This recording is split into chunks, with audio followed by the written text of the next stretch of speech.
अस्सलाम वालेकुम, welcome back नाजरीन आफ्ताब रिजवी टॉक्स चैनल में। आज मैं आपको एक अपनी तकरीर के से इक़्तिबास सुना रहा हूँ। ये मैंने एनईडी के फंक्शन में पढ़ी थी पिछले साल।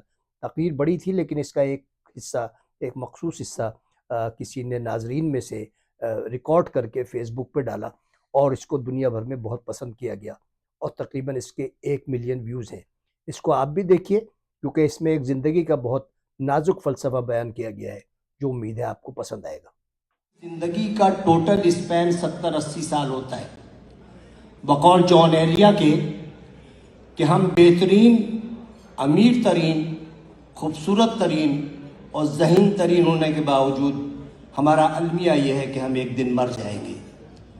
हमें ये सोचना चाहिए कि हम तमाम दुनिया की नफ़रतें एक दूसरे के साथ इसी दुनिया में छोड़ के जाएंगे और जो हम जिस औलाद के लिए बहुत ज़्यादा करते हैं वो औलाद हमें थोड़े दिन बाद दीवार पे लटकाएगी, उसकी औलाद हमें स्टोर में रख देगी और जब चौथी नस्ल आएगी तो हम गार्बेज कर दिए जाएंगे। हमारी दुनिया में इतनी ही हकीकत है और इतनी ही हैसियत है।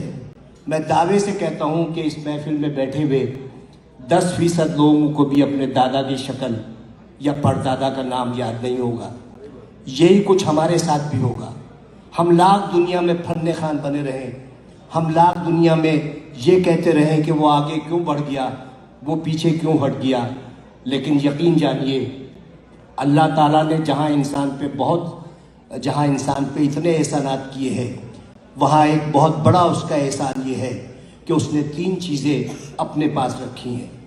वो चीज़ें ये हैं कि मैं जिसे चाहे इज्जत दूं, जिसे चाहे ज़िल्लत दूं, मैं जिसे चाहे ज़िंदगी दूं, जिसे चाहे मौत दूं, और मैं जिसे चाहे रिस्क दूं और जिसे चाहे मुफलिसी दूं। अब आप सोचें कि अगर इज्जत देना मेरे जैसे किसी छिछोरे आदमी के हाथ में होता तो इज्जतदार सिर्फ मैं होता और आप सबकी बेइज्जती होती। अगर रिस्क देना मेरे जैसे किसी आदमी के हाथ में होता तो मेरे गोदाम भरे होते और आप सब भूख से मर रहे होते। अगर इसी तरह जिंदगी या मौत मेरे हाथ में होती तो सिर्फ दुनिया की आबादी एक शख्स की होती, क्योंकि मैं सबको मौत से हमकनार कर देता।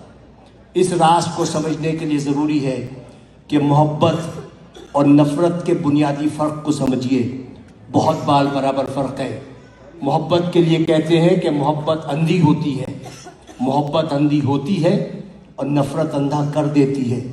मोहब्बत चूँकि पैदाइशी तौर पर अंधी होती है लिहाजा वो जीने का हुनर जानती है, और नफ़रत के सफ़र में आप आधे वक्त बीना होते हैं और बाकी वक्त नाबीना होते हैं। तो उन्हीं शाहराहों पर जिस पर आप मोहब्बत का हाथ पकड़े दीवानावार चले जाते हैं, नफ़रत की आग में जलने लगते हैं और अपनी ही लगाई हुई आग में भस्म हो जाते हैं। तो नफ़रत का कोई स्कोप नहीं है। आइंदा आने वाले वक्तों में आपकी नस्लें ये याद नहीं रखेंगी कि आपने कितने लोगों से नफ़रत की, लोग ये याद रखेंगे कि आपने कितने लोगों से मोहब्बत की। लोग ये नहीं याद रखेंगे कि आपने कितने लोगों का रास्ता रोका, लोग ये याद रखेंगे कि आपने कितने लोगों का रास्ता बनाया। लोग ये नहीं याद रखेंगे कि आप कितना पढ़ गए, लेकिन लोग ये याद रखेंगे कि आपने कितने लोगों को पढ़वा दिया।